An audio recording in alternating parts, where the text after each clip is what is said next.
Bienvenidos a su canal donde meditamos y reflexionamos el Evangelio cotidiano a través de la óptica de la tradición y el magisterio de la Santa Iglesia Católica, la única iglesia que porta las llaves del reino de los cielos. Lo que ates en la tierra quedará atado en el cielo, y lo que desates en la tierra quedará desatado en el cielo. Bienvenidos.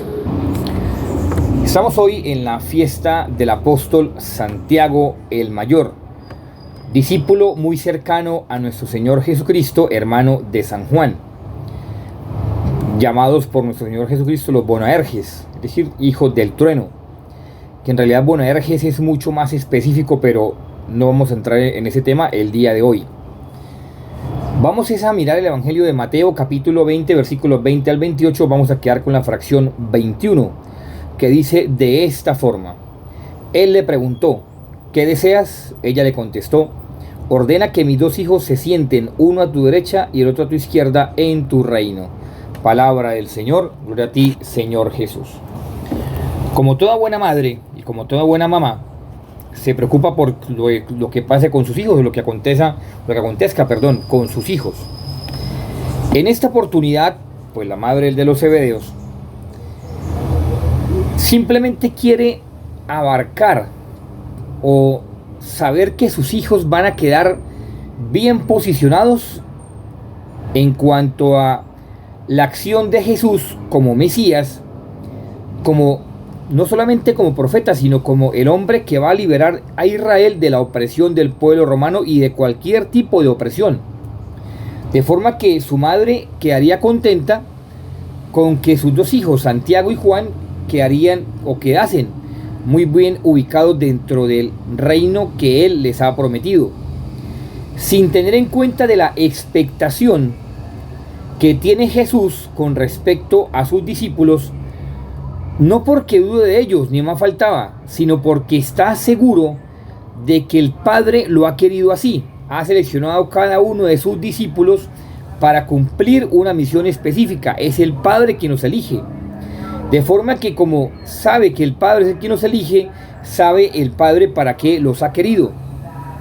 De forma que eso hace posible que los discípulos interactúen de forma más segura y constante en nuestro Señor Jesucristo. Ahora bien, tenemos que empezar más bien, para poder definir primeramente lo que es el apóstol Santiago, que algunos lo confunden con la carta de Santiago, que la carta de Santiago fue más o menos escrita sobre el siglo I a mediados, cosa que entonces es difícil o dificultosa de llegar a decir que la escribió Santiago el Mayor.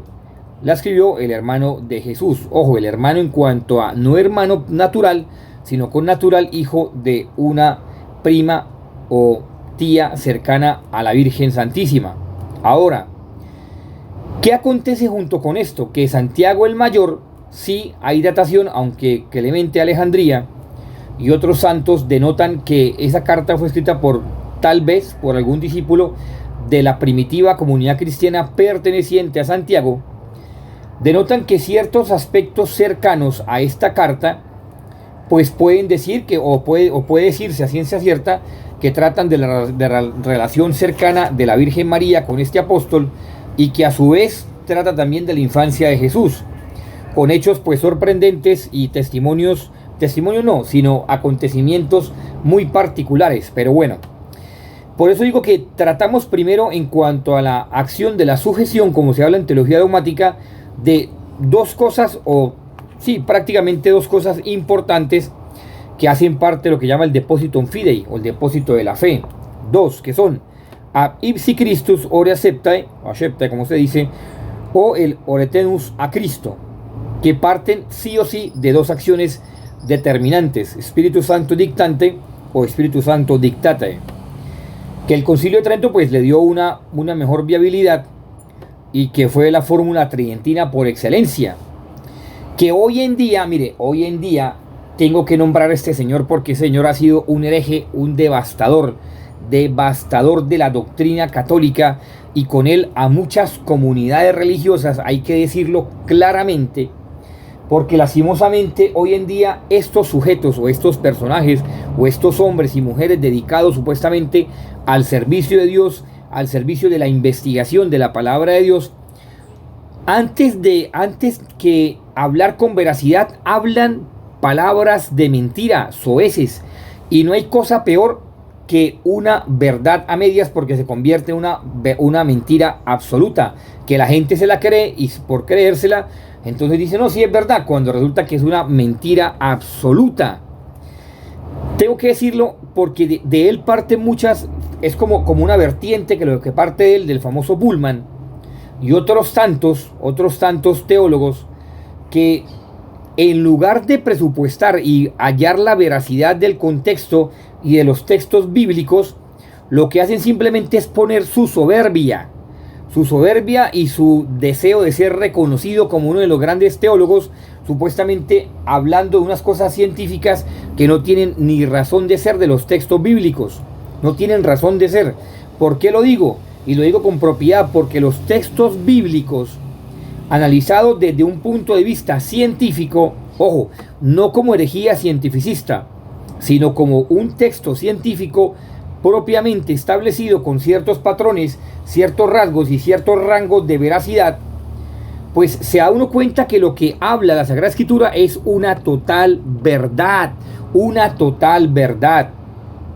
de forma que usted no se deje confundir por esos nuevos teólogos, y menos, mire, yo les suplico que menos se dejen convencer de aquellos sacerdotes, obispos, sea lo que sea, religiosos, que tengan tan siquiera un porcentaje de autoridad por ser párroco o un porcentaje de autoridad por ser sacerdote, que hay que respetar el sacerdocio, sí, lo hay que respetar, pero lo que no hay que respetar es el pecado contra el Espíritu Santo, porque al enseñar mal las cosas, están pecando contra el Espíritu Santo. De forma que ese pecado contra el Espíritu Santo lo lleva directamente a la condenación. Entre esas está enseñar cosas erráticas, es decir, enseñar mentiras. ¿Y qué están haciendo esta gente? ¿Por qué lo digo? ¿Por qué lo toco hoy en día? Porque el apóstol Santiago se presta precisamente para eso. ¿Por qué? Porque, bueno, vamos simplemente extendiendo rápidamente el contexto, ya que estos teólogos, y estos supuestamente, como decía León XIII, también lo decía Pío IX, Pío XII, estos eximios doctores, supuestamente eximios como tipo sarcástico, se creen poseedores de la verdad y se creen que tienen la verdad en sus manos y que su mente le da para entender la Sagrada Escritura como a él se le da, que viene la palabra, se le da la gana. Y resulta que dentro del contexto, como dice precisamente el Concilio de Trento, y el sano desarrollo de la teología, habla del famoso precisamente ab ipsu Christi ore acceptae, que es lo que habla los discípulos, y el famoso oretenus a Cristo, que precisamente es lo que parte desde un término dogmático desde la primitiva comunidad cristiana, que se funda como dogma de fe. Ojo, dogma de fe en esto que le voy a decir: Espíritu Santo dictate, que también se puede hacer un análisis cercano al famoso Espíritu Santo dictante. Bueno, ¿por qué? Porque eso es un dogma de fe. Entonces usted no puede decir, es que a mí no me parece eso. No, le parece o no le parece, así son las cosas. Hoy quieren tergiversar el mensaje de Jesús. ¿Con qué acomodo? Porque hay gente que no le sirve el mensaje de Jesús. Hay gente que quiere interpretar el mensaje de Jesús para hacer un mensaje lapso, un mensaje relajado, un mensaje en el cual usted, como inclusive pastores que dicen que le venden una porción en el cielo. Eso, cosas estúpidas, cosas que usted al escucharme puede decir, oiga, qué idiotez, ¿cierto? Qué cosa tan boba. Pero hay gente que cae en ese enredo. Ahora, ¿qué es lo que nos enseña el Señor Jesucristo? ¿Y qué es lo que quiere que nosotros entonces entendamos o analicemos de su enseñanza y nos quedemos con sus enseñanzas? ¿Qué es lo que nos enseña? La veracidad de los textos. Que lo difícil, vuelvo y repito, ¿qué es lo difícil? Lo difícil y complicado de los textos es que el arameo y el hebreo son simples. Que son los giros, son esas pepitas, rayitas que usted ve debajo de la letra, de las consonantes hebraicas o aramaicas, que todavía mucho más bravo todavía, que son puros casi jeroglíficos, el primer tipo de arameo que existió.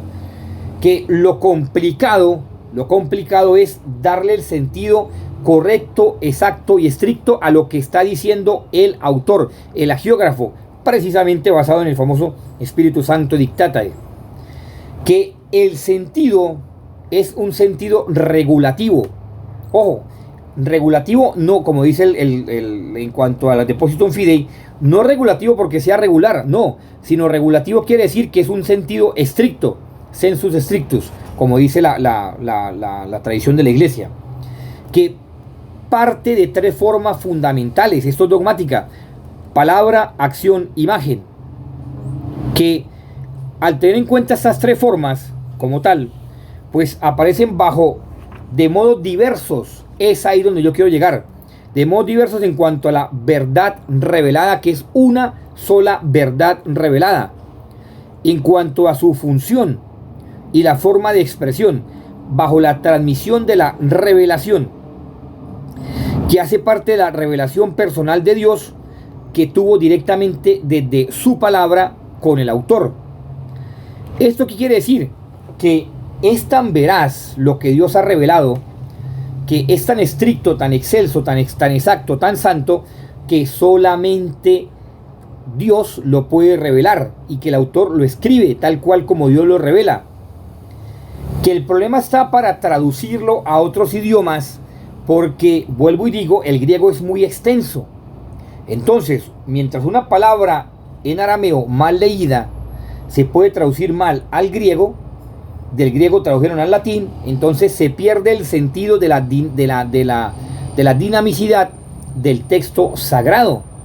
Y esto tiene que ver mucho con Santiago. ¿Por qué? Porque vamos a ver un texto bastante interesante en el cual la fracción 21, como vuelvo y digo, que se sienten, y que Santiago, sí, el apócrifo de Santiago es nombrado por algunos padres de la iglesia, algunos dentro de la primitiva comunidad cristiana, nombrado por algunos santos que conocemos hoy en día, y que atestiguan, que dicen, no, sí fue Santiago quien lo escribió.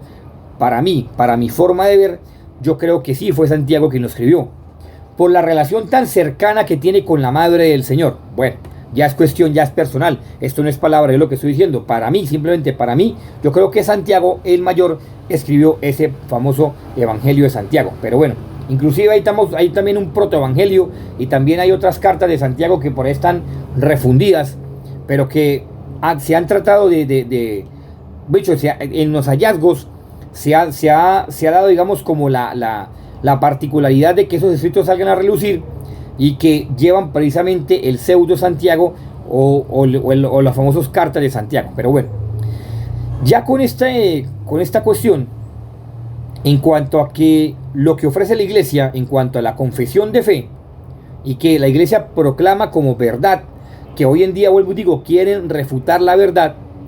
Ahora sí, con este sentir entramos entonces a la palabra de Dios, para que usted no se deje confundir. Hoy en el día del apóstol Santiago dice: se sienten uno a tu derecha y otro a tu izquierda.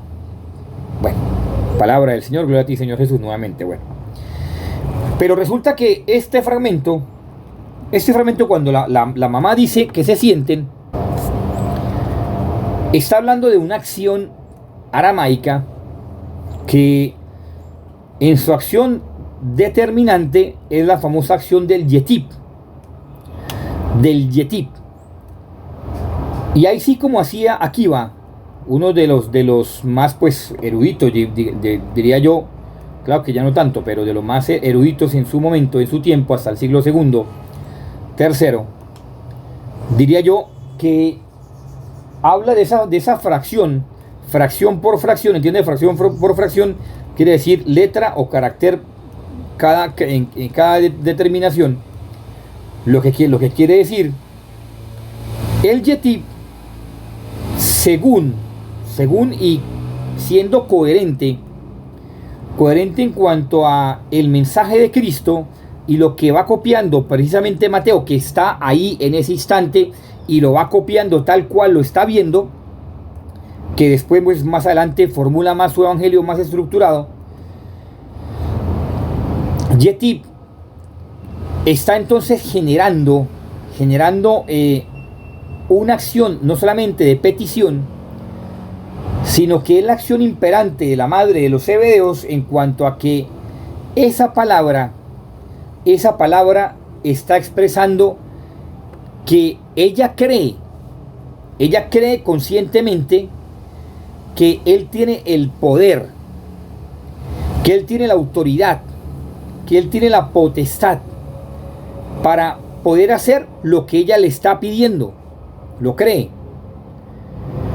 Pero yo pensaría, a mi modo de realizar este ejercicio de meditación y reflexión de la palabra de Dios, yo pensaría a título personal que esta mujer vislumbraba que era el Mesías, sí, era el Mesías, un Mesías liberador, pero que también esta palabra está entonces expresando una realidad también divina. Es decir, está expresando una realidad también que parte de su fe. Y es también una palabra que, además de que parte de su fe, también genera duda. Miren, o sea, es una cosa, por eso digo, compleja. Yetib es una palabra que parte de su fe, pero que también genera duda. O sea, está consciente de que sí, en ese hombre hay poder. Está consciente de que ese hombre hay la autoridad, que en ese hombre se revela Yahvé, pero que también hay dudas con respecto a lo que pueda ocurrir o lo que pueda pasar en cuanto a que su fe no sea lo suficientemente, ojo lo que va a decir, en cuanto a que a su fe no sea lo suficientemente grande para que entonces su deseo se realice. Por eso está la duda, y por eso la duda, no hay cosa peor que dudar del amor de Dios, dudar de la protección de Dios, dudar de lo que Dios ha hecho en nuestras vidas. Porque en la acción bíblica y en la acción teológica, la duda es un mal. De forma que ella sabe y confía, por eso Yetib, quiere decir, Yahvé se ha manifestado. Yahvé se ha, mejor dicho, prácticamente está queriendo decir esto. El prefijo de Yetib quiere decir, he encontrado a Yahvé. He encontrado a Yahvé. O sea, Yahvé se me ha manifestado. Ahora, el sufijo está queriendo expresar, o está diciendo que como yo he encontrado a Yahvé, tengo duda de que mi fe no sea lo suficiente para que lo que yo voy a pedir se realice. De forma que, claro, cuando los discípulos escuchan esta palabra, pues ellos se disgustan. Se disgustan por el simple motivo de que si él es Yahvé y ella tiene dudas, entonces hay dos tipos o se crea una animadversión. ¿Por qué? Porque quizá que Yahvé no tiene por qué dudar, pero al mismo tiempo el que no tiene por qué dudar, entonces no tiene que pedir cosas que el maestro no ha enseñado, que el maestro por el contrario no les ha inculcado. A eso es lo que se refiere. De forma que lo que nos está enseñando esta pequeña fracción es que Yahvé se nos manifiesta, se nos revela a cada instante de nuestra vida. Pero ¿qué es lo que sucede? Sucede que es que nosotros tenemos dudas en cuanto al proceder de Dios, y Dios todo lo puede. Dios todo lo puede. Otra cosa es que Dios no lo quiera. Ya, si Dios no lo quiere, no se va a realizar. Y esto es lo que los discípulos no entendían. La madre puede pedir lo que quiera, pero si Dios no lo quiere, si Dios Padre no lo quiere, pues no se puede dar. Y eso es lo que hay que entender. Este evangelio nos deja esa enseñanza. Hay que entender que cuando Dios quiere algo, Dios lo hace. Que Dios espera que nosotros cooperemos con su acción. Pero que tenemos que confiar en Dios y saber de que Dios nos da lo mejor. Acordémonos que el apóstol Santiago fue el primer discípulo mártir. Obviamente Herodes Agripa, el primer Herodes Agripa I, fue el que lo mandó decapitar cerca de por el lado de Galicia, que hoy pues obviamente se conoce como Santiago de Compostela, el famoso camino de Santiago. 9 personas convirtió nomás en toda su obra evangelizadora. Cansado, se le apareció también Nuestra Señora del Pilar. Por eso digo que pienso que si el evangelio de Santiago fue escrito por él, que después lo encontraron y lo empezaron a hacer la difusión, es porque sencillamente habla de una cercanía a la Madre del Señor. Bueno, ya con esto, para tener en claro precisamente esa acción, entonces tenemos que entender, vuelvo y digo, que no se nos olvide entender que Dios se manifiesta a cada instante de nuestra vida, no se le olvide. Es la duda la que no deja actuar a Cristo. Y es la misma duda la que impide que Dios actúe en nuestra vida. Pero también reconocer que si Dios lo quiere, así se hará. Que el hombre tiene que cooperar con la voluntad de Dios, sí. Pero si Dios lo quiere, así se hará. De forma que uno tiene que ser o estar abierto a la voluntad de Dios para cooperar con el sentir de Cristo. De forma que pidamos a la Virgencita María que nos cubra con su manto maternal de amor, nos lleve entre su inmaculado corazón y nos permita entonces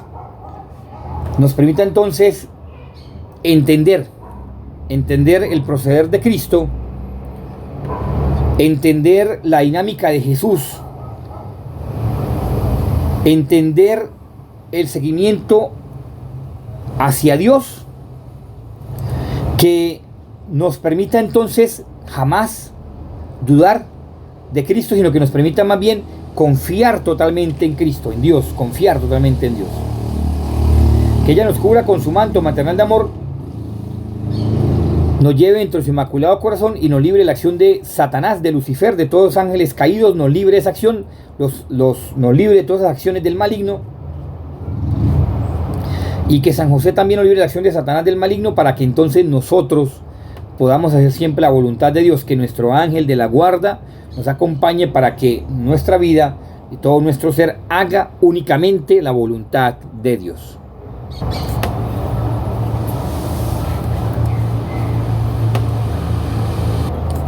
Si fue de tu agrado esta reflexión, meditación hoy en la fiesta del apóstol Santiago, te invito a que compartas esta reflexión con tus seres queridos, amigos, para que este canal se difunda cada vez más, y por favor suscríbete a este canal, alza el volumen de la Tuba Fede. Muchas gracias.